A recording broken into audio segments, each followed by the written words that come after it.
I came home for a forgotten folder and found my wife with my best friend in our bed. Big mistake. They crossed a logistics manager who knows how to systematically destroy lives. By the time I was done, they both wished they'd never betrayed the wrong man. This is how I turned their betrayal into their complete downfall. My name is Nelson Whitman. I'm 46 years old, and until 3 months ago, I thought I had it all figured out. I work as a regional operations manager for a mid-sized logistics company in Ohio. Nothing fancy, but it pays the bills and keeps my family comfortable. Marlene, my wife of 18 years, works as an office coordinator at the local community college. We've got 2 kids, Otis, who's 16 and thinks he knows everything, and Haley, 14 and still daddy's little girl, at least most days. I was supposed to be halfway to Cleveland that Tuesday afternoon, heading out for a 3-day regional conference. The kind of boring corporate retreat where they talk about synergy and paradigm shifts while serving stale coffee and rubber chicken. But there I was, pulling into my own driveway at 2:30 in the afternoon because I'd forgotten the presentation folder that had taken me 2 weeks to put together. As I turned onto Maple Street, slowing down to approach our house, one thought kept nagging at me. Did I leave that folder on my desk or in the briefcase? Then I saw it. Marlene's silver Honda Accord sitting in our driveway, like it belonged there. Which it did, technically, except she was supposed to be at work. I called her barely an hour ago, and she'd sworn up and down that she was stuck in back-to-back meetings with the dean's office. My heart did something weird. Not racing, just stopping. Like it was waiting to see what my brain would make of this puzzle. I killed the engine and sat there for a moment, staring at our 2-story colonial house. The same house we'd bought when Otis was 2, the one we'd painted yellow because Marlene said it reminded her of sunshine. The front door was slightly ajar, which was strange because Marlene was obsessive about keeping it locked, especially during the day. That's when the cold feeling started creeping up my spine. Not the kind of cold you get from weather, but the kind that comes from somewhere deep inside when your instincts start screaming that something's wrong. I stepped out of my truck, moving quietly without really knowing why. Something told me I needed to be careful here. The afternoon was still, almost too quiet. Even the neighbor's dog wasn't barking, which was unusual for Rex. I walked up our brick pathway, past Marlene's prized rose bushes, and hesitated at the front steps. The smart thing would have been to call out, announce myself, maybe even honk the horn before getting out of the truck. But something held me back. I pushed the door open slowly. The air inside felt different, heavier somehow, like the atmosphere had changed. There was a scent I couldn't quite identify, something that didn't belong in my house. It was clean but artificial, like expensive cologne mixed with something warmer, more human. And then I heard it. A man's voice from upstairs, low and familiar in a way that made my stomach drop, followed by Marlene's laugh. Not her regular laugh, but the one she used when she was being playful, almost flirtatious. The same laugh she'd used with me back when we were dating, back when everything was new and exciting. My body started moving before my brain caught up. I climbed the stairs to our 2nd floor, each step feeling like it took forever. The voices got clearer as I moved up. Marlene's giggle, the kind she used to make when we were newlyweds and she thought I was being charming. And his voice, deep and confident, like he owned the place. The hallway seemed longer than usual as I made my way to her bedroom. Family photos lined the walls. Our wedding day, the kids' school pictures, vacation shots from last summer's trip to the Outer Banks. All those memories watching me as I walked toward whatever was waiting behind that partially open door. I reached the doorway and stopped. Through the gap, I could see our bed, the same king-size bed we bought when we moved into this house. Marlene was sitting on the edge, wearing nothing but the sheet we'd gotten as a wedding gift from her mother. Her blonde hair was messed up, falling across her shoulders in a way that used to drive me crazy. But now it just made me sick. And there he was, Vincent Kellerman. Vince, my best friend since college, the guy who'd been best man at my wedding. The same man who'd helped me move furniture when we bought this house. The same guy who came over for Sunday barbecues and played catch with my son in the backyard. He was sitting next to my wife on my bed, shirtless and grinning like he'd just won the lottery. For a moment, nobody moved. Marlene's back was to me, and Vince was looking at her with this satisfied smirk that made my hands clench into fists. Then Marlene turned her head, and our eyes met. I watched her face change, first surprise, Then this quick flash of what might have been guilt, and finally something that looked like annoyance. "Nelson," she snapped, pulling the sheet tighter around herself. "What are you doing here?" "Not, I'm sorry. Not, this isn't what it looks like." Just irritation, like I was the one interrupting something important. Vince didn't say anything. He just leaned back on his elbows. Watching me like this was some kind of entertainment. Like he wanted to see what the fool husband would do next. "What am I doing here?" I repeated, my voice sounding strange to my own ears. "This is my house, Marlene." She rolled her eyes, actually rolled her eyes, and let out an exasperated sigh. "You said you were leaving for Cleveland," she said, like that explained everything.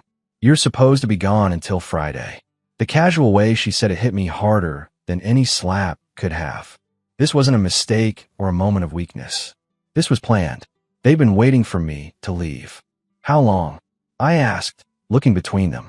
Vince finally spoke up, that same cocky tone he'd used back in college when he thought he was being clever.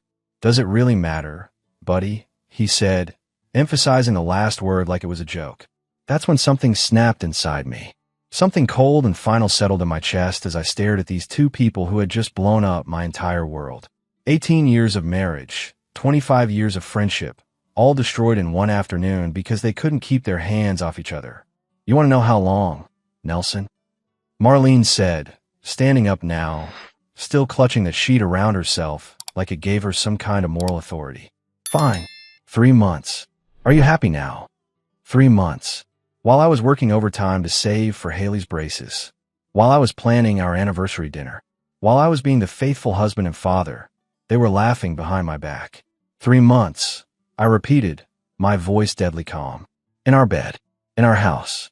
While our kids were at school. Vince let out a short laugh, shaking his head like I was being unreasonable. "Come on, man," he said, reaching for his shirt from the floor. "It's not like you and Marlene have been setting the world on fire lately. When's the last time you two even had a real conversation?" That did it. I stepped forward, and Vince's cocky grin faltered just a little. "Don't," I said, pointing at him. "Don't you dare try to make this about my marriage. You were supposed to be my friend." "I am your friend," Vince said, standing up now.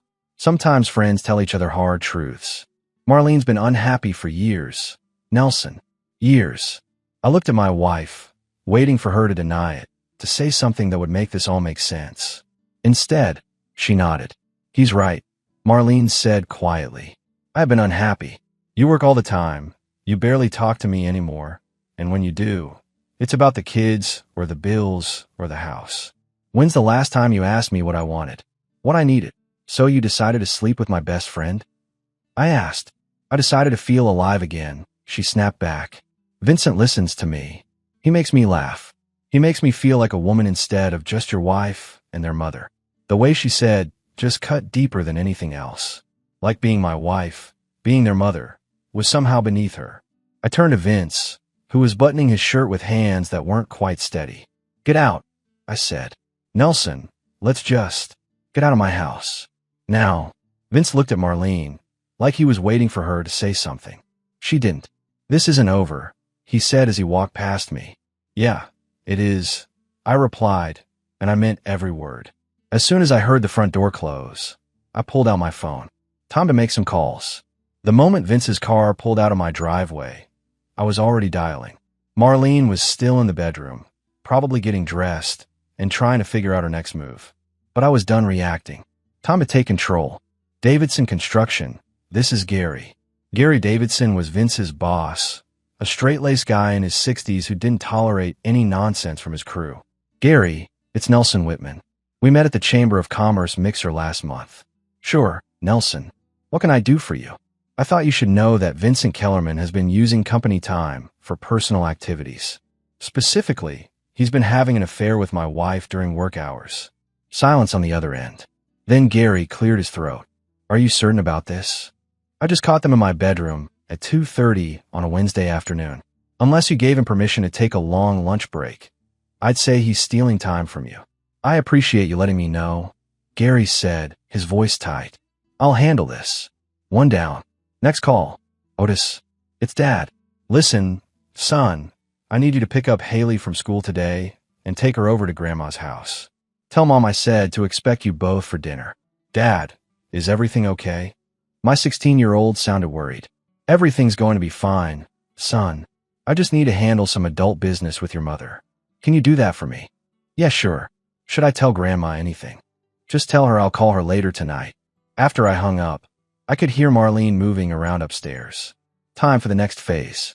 I scrolled through my contacts and found the number for Jim Bradley, who managed the community college where Marlene worked. We'd met at several school functions over the years. Jim, it's Nelson Whitman, Marlene's husband. Nelson, how are you doing? I've been better. Listen, I thought you should know that Marlene has been conducting personal business during work hours. She told me she was in meetings with your office this afternoon, but she was actually at home with another man. Another long pause. I see. Thank you for bringing this to my attention, Nelson. I'll look into it. I figured you want to know. What with budget cuts and all. Hate to see the college paying for time that's not being worked. When I hung up, I felt something I hadn't felt in months. Control. For too long, I've been the guy who just went along, who trusted everyone else to do the right thing. That guy was gone. Marlene appeared at the top of the stairs, dressed now, her face flushed with anger. What did you just do? She demanded. I smiled up at her, cold and sharp. I leveled the playing field. The beauty of working in logistics for 15 years is that you learn how information flows, how to track things, and most importantly, how to build networks. By the time Marlene came downstairs, I was already 3 moves ahead. Nelson, we need to talk, she said, standing in the doorway of my home office. She put on her work clothes, probably thinking she could salvage something from this disaster. I'm listening, I said, not looking up from my computer. What you saw upstairs, it's not what you think. Marlene, I interrupted, finally meeting her eyes. I saw you in our bed with Vincent. There's nothing to think about. It's exactly what it looked like. She sat down across from my desk, trying to look composed, but I could see the cracks in her facade. Fine. Yes, Vincent and I have been involved. But Nelson, our marriage has been dead for years. We're like roommates who happen to share kids. So you decided to cheat instead of talking to me about it. When would I talk to you? She shot back. You're always at work or thinking about work. Even when you're home, you're not really here. Maybe she had a point. Maybe I had been distracted. But that didn't excuse what she'd done. You know what, Marlene? You're right. I have been working a lot, trying to provide for this family, save for the kids' college funds, pay off the mortgage early, so we could retire comfortably. Silly me. Her face flushed. That's not fair. Neither is sleeping with my best friend. My phone buzzed. Text message from an unknown number, but I recognized the writing style immediately. It was from Janet Walsh, Marlene's supervisor at the college. Nelson, this is Janet Walsh from Community College. Can you call me when you get a chance? It's about Marlene's employment situation. I showed Marlene the text. The color drained from her face. You didn't, she whispered. I told him the truth, that you've been using work hours for personal activities. You bastard, she hissed, standing up so fast her chair rolled backward. You're trying to destroy my life. No, Marlene, you already did that yourself. I'm just making sure there are consequences. She stormed toward the door, then turned back. The kids will hate you for this, she said. The kids will understand that actions have consequences. Something you apparently never learned. After she left, I picked up my phone and dialed a number I'd been saving for the right moment. Stephanie, it's Nelson Whitman. Yes, Marlene's husband. I think it's time we had that conversation you mentioned about Vincent's behavior at the community center meetings. Stephanie Carson ran the local PDA and had made some interesting comments about Vincent at our last neighborhood barbecue. Comments about how he'd been overly friendly with several married women. I dismissed it at the time. Not anymore. Oh, Nelson, Stephanie said, her voice dropping to a conspiratorial whisper. I was wondering when someone would finally connect the dots. Connect what dots?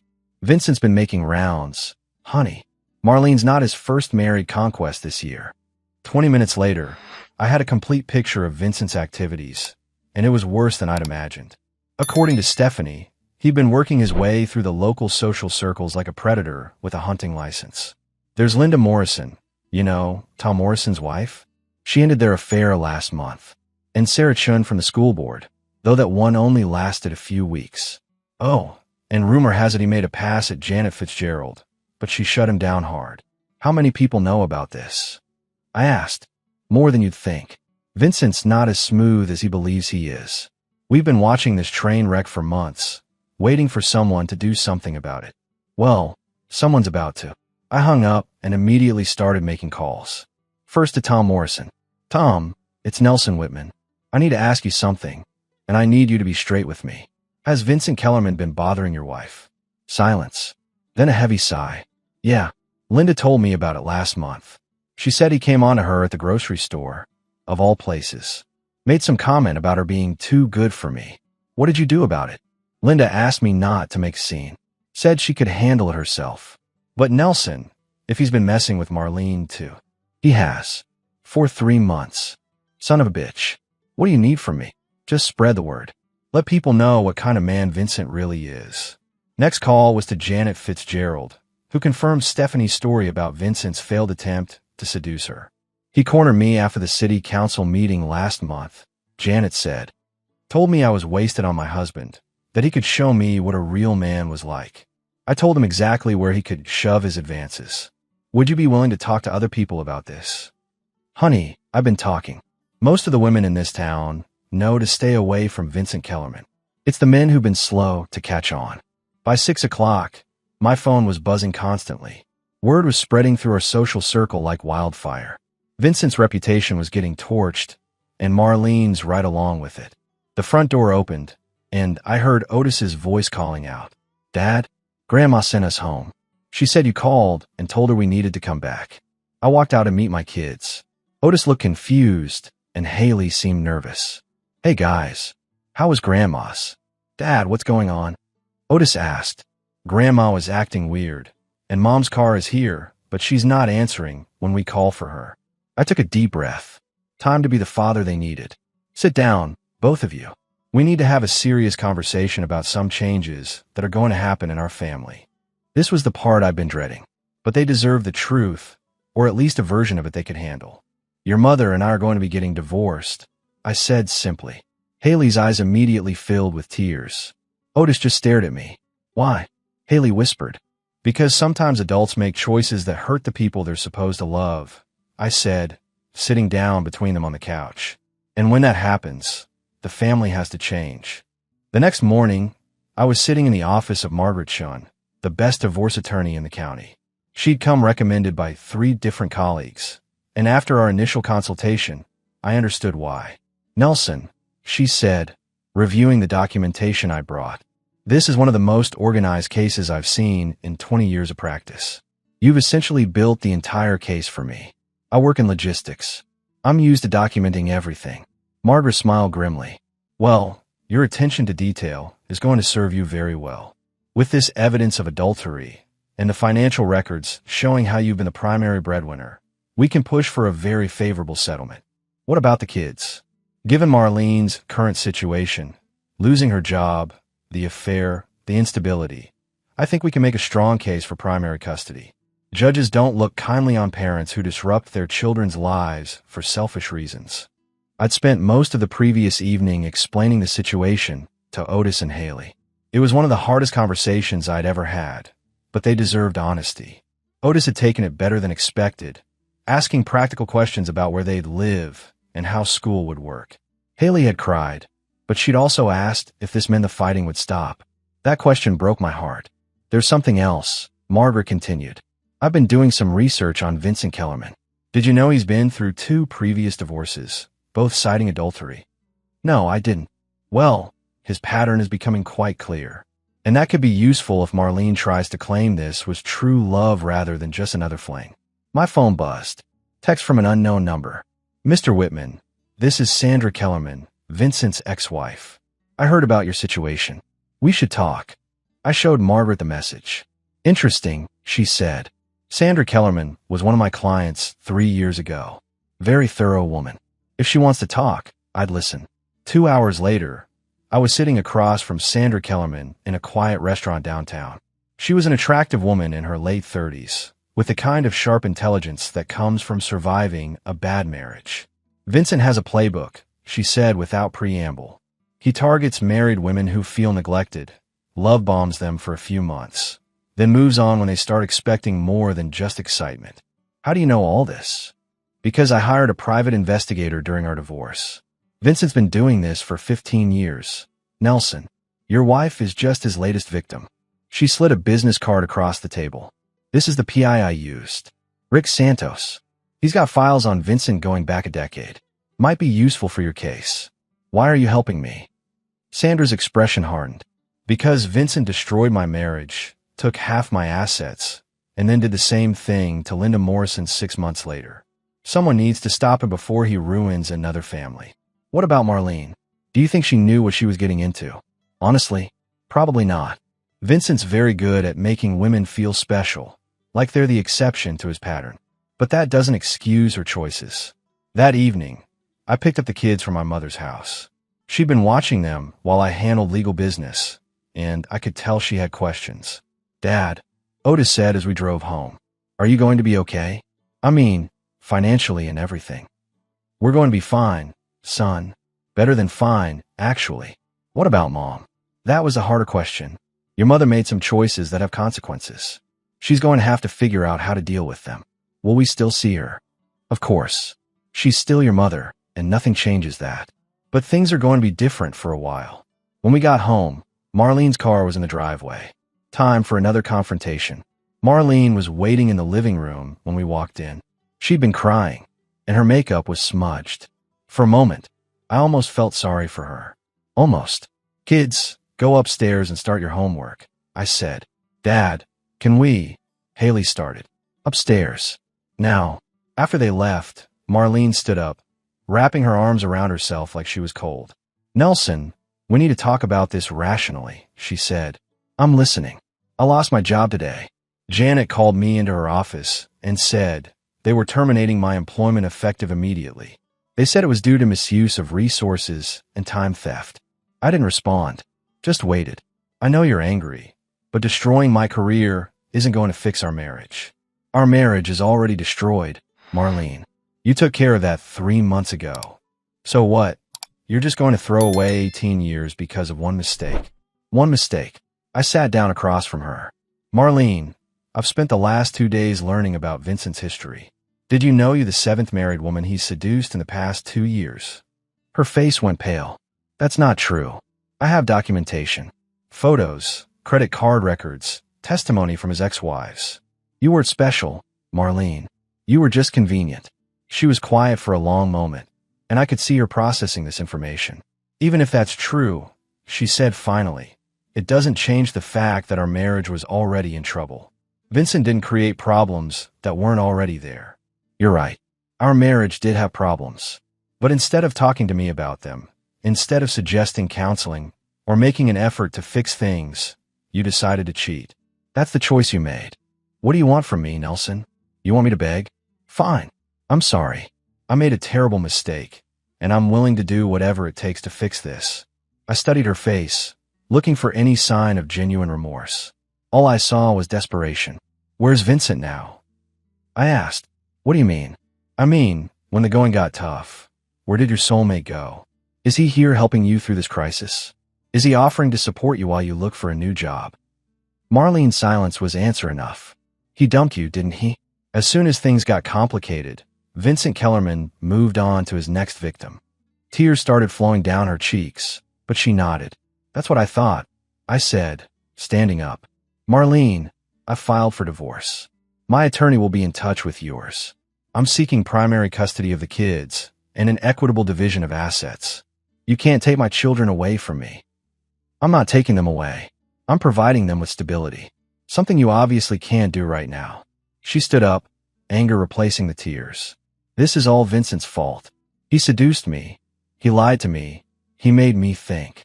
Stop, I interrupted. Vincent didn't make you do anything. You're a grown woman who made a choice. Own it. I hate you, she whispered. Right now, Marlene, I don't care what you think of me. I care about protecting our kids and rebuilding the life you destroyed. The kids will never forgive you for this. The kids will understand that I fought for our family while you threw it away for a few months of excitement with a serial cheater. I walked toward the stairs, then turned back. You have until Sunday to pack your things and find somewhere else to stay. After that, any communication goes through our attorneys. As I climbed the stairs to check on Otis and Haley, I heard Marlene crying in the living room. But for the first time in months, I felt like I could breathe again. 6 months later, I was sitting in Margaret Chin's office reviewing the final divorce settlement. It had been a long road, but worth every sleepless night. "Nelson, this is about as complete a victory as I've ever seen," Margaret said, sliding the papers across her desk. "Primary custody of both children, the house, your retirement accounts, and spousal support payment for Marlene for the next 3 years. How do we get spousal support?" The judge was not impressed with her conduct. A woman who destroys her own career through adultery and then expects her ex-husband to support her lifestyle doesn't generate much sympathy. The numbers were staggering. Marlene would be paying me $1,500 a month while also covering half the kids' expenses. Her attorney had fought it, but the evidence was overwhelming. What about Vincent? Vincent Kellerman is facing his own problems. 3 different civil suits from the women he's deceived, plus his employment situation has become untenable. Gary Davidson fired him 2 weeks after your call. My phone buzzed. Text from Otis. "Dad, just got accepted to Ohio State with partial scholarship. Thanks for keeping everything stable during the application process." I showed Margaret the message. She smiled. "That's what this was really about, wasn't it? Protecting your kids." Everything I did was about protecting my family. The door opened, and Margaret's secretary appeared. "Mr. Whitman, there's a woman here to see you. Says her name is Stephanie Carson." Stephanie walked in, looking nervous but determined. "Nelson, I wanted to thank you personally," she said. "What you did 6 months ago, exposing Vincent's pattern of behavior, it saved my marriage." "How so?" "Vincent had been making advances toward me for weeks. I was actually starting to consider his offers when everything came out. Seeing how he treated you and Marlene, how he destroyed your family for his own entertainment, it opened my eyes. I'm glad something good came out of this mess. More than you know. 4 other women have told me similar stories. You stopped a predator, Nelson." That evening, I picked up Haley from her volleyball practice and Otis from his part-time job at the hardware store. We drove home together, talking about their day, making plans for the weekend. Normal family stuff. "Dad," Haley said as we pulled into our driveway, "I know this year has been really hard, but I want you to know that you did the right thing." "What makes you say that?" "Because you fought for us. Even when it was scary and everything was changing, you made sure Otis and I were safe. That's what fathers do, sweetheart." "Not all of them," Otis added quietly. "Jake Morrison's dad just lets Fletcher come around whenever he wants, even after what he did to their family. Jake says his mom cries all the time." I thought about Karen Morrison, who is still fighting her own legal battles with Fletcher. "Some people find it easier to avoid conflict than to face hard truths," I said. "Well, I'm glad you're not like that," Haley said. So was I. 1 year after the worst day of my life, I was standing in my backyard watching Otis graduate from high school.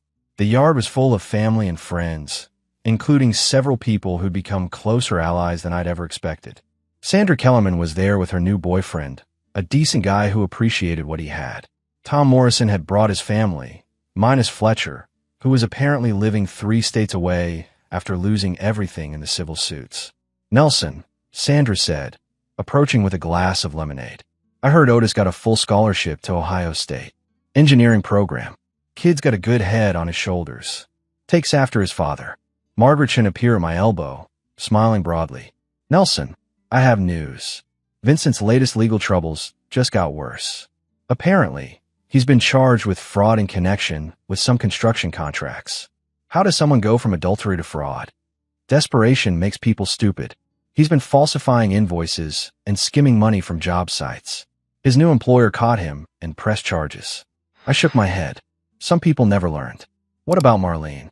"She's managed to find work as a part-time secretary. Still paying spousal support on time, I'm told.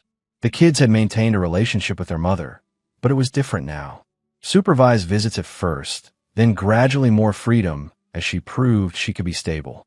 She'd apologized to them multiple times, but the damage to their trust would take years to repair. "Dad," Haley called out from across the yard. "Come take a picture with Otis." I walked over to where my son stood in his cap and gown, tall and confident, ready to take on the world. "You proud of me, Dad?" he asked with a grin. "Every single day, son." As we posed for photos, I thought about the man I'd been a year ago. The guy who trusted too easily, who assumed the best in people, who thought loyalty was a two-way street. That man was gone, replaced by someone harder but wiser. Mr. Whitman. A young woman approached hesitantly. I'm Jessica, Otis's girlfriend. I just wanted to say thank you. For what? For showing Otis what a real man looks like. How a father should protect his family. My dad walked out when things got tough, but you fought for your kids. Otis talks about that all the time. Later that evening, after everyone had gone home, I sat on my back deck with a beer, watching the sunset. My phone rang. Unknown number. Is this Nelson Whitman? Speaking. This is David Martinez. My wife Lisa has been having an affair with a man named Vincent Kellerman. I found your name in some research I've been doing, and I wondered if we could talk. I smiled grimly. Vincent was still at it, apparently. Mr. Martinez, I think we should definitely talk. How about we meet for coffee tomorrow morning? Some people never learned, but others, like me, learned everything they needed to know about protecting what mattered most.